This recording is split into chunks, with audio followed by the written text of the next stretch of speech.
Life, said John Lennon, is what happens while you are busy planning other things. A particularly good Lennon one-liner, that life is what happens when you are busy planning other things. Perhaps it's also a thought of which normally staid, politically correct politicians and down-the-line unimaginative diplomats might care to take heed.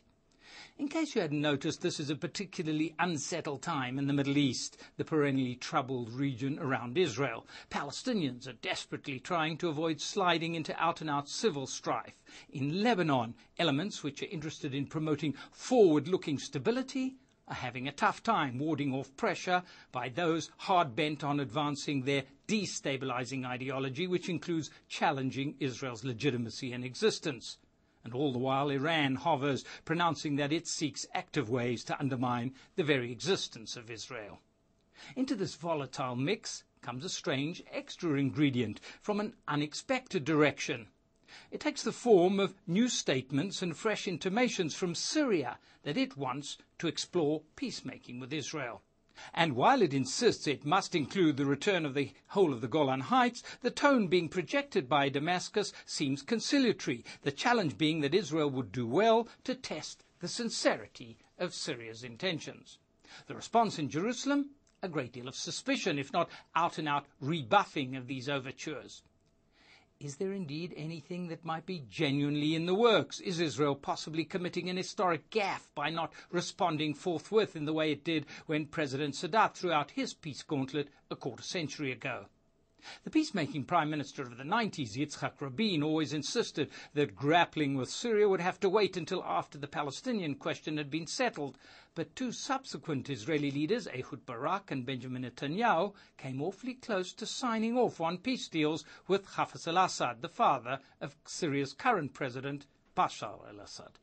In the case of Barak, indeed, the deal only fell through at the very last minute, according to US President Bill Clinton, because the Israeli Prime Minister got cold feet about giving up the whole of the Golan Heights at the last moment to the last centimetre. Israel's reluctance in the past few days has taken on various forms. Nobel laureate Shimon Peres says talk by Syria of a willingness to make peace is all fine and dandy, but Damascus must first show its intent in action. And what better way, argues Shimon Peres, than to halt its support for Hezbollah in Lebanon and to withdraw backing for Hamas and other rejectionist Palestinian groups which are based in the Syrian capital. Then there are the intelligence experts who suspect the timing of the Syrian overtures. They suggest that it has as much to do with Damascus trying to deflect international attention and negative opinion as the world awaits the outcome of inquiries into a suspected Syrian role in a number of recent high-level political assassinations in Lebanon.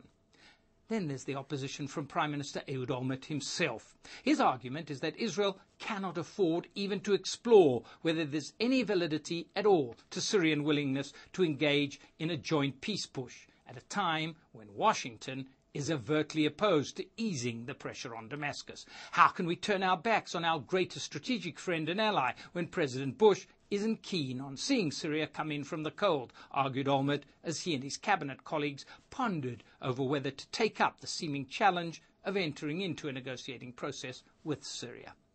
All seem eminently wise positions. And yet one can't help being tempted by the point of view advocated by the Tel Aviv Daily Haaretz, that Israel simply can't afford to be seen rejecting any Arab hand stretched out, even if it's not altogether sure if there truly is a peace hand. Israel owes it to itself to examine the possibility that the peace talk is genuine, runs this argument. Which brings us back to John Lennon and to the notion that perhaps this is the time for imaginative thinking, for the kind of initiative that goes in tune with the way life is flowing and which comes from a totally different perspective, removed from power politics and customary diplomatic pros and cons. Now, the most intriguing phrase to come out of a series of Syrian messages or reported messages was one relayed by Israel's second channel television's in-the-know Middle East affairs expert, Ehud Yaari. He quotes a well-placed figure in Damascus. A senior figure, says Yaari, as insisting that while Syria does indeed want the whole of the Golan returned, it would be ready, in the context of a peace arrangement, for various joint projects with Israel on a fully demilitarized Golan Heights.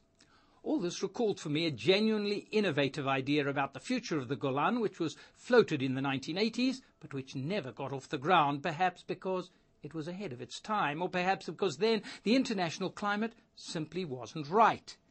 But maybe it is quite right for this troubled juncture of Middle East history now. The idea is splendidly simple, and given goodwill, eminently workable. It was advanced by a former head of the British Council in Israel, an innovative diplomat named Robin Twite. Twite's proposal was that something unique should be done with the 2,000 square kilometre tract of high ground which overlooks the Sea of Galilee in northern Israel, the land which Israel wrested from Syria when thwarting Syrian aggression in the 1967 Six-Day War, and which it has occupied ever since. Though Israel formally annexed the Golan in 1981, 25 years ago indeed this month, there are but 15,000 odd Israeli settlers who have made their homes on the Golan. And marginally, the Israeli public, according to polls, remains in favour of giving up the strategic heights should the opportunity for true peace be found. Enter the Twite formula. It proposes that the Golan revert formally to Syrian sovereignty, but that the entire area, much of it virgin land, be transformed into a grand ecological park, internationally administered but run conjunctively by Syria and Israel. That would ensure that a once nasty war ground become a beacon of the merits of peace for all in the region, a bulwark against war, and also a testing ground for precious energy-saving methods which would be most applicable in an area where fresh winds and clear waters are in abundance. Naive? Probably yes. Nor is it at all clear if an idealistic program of this ilk could ever get to first base and bypass those more accustomed to finding peace roads through political correctness and studied diplomatic formulae.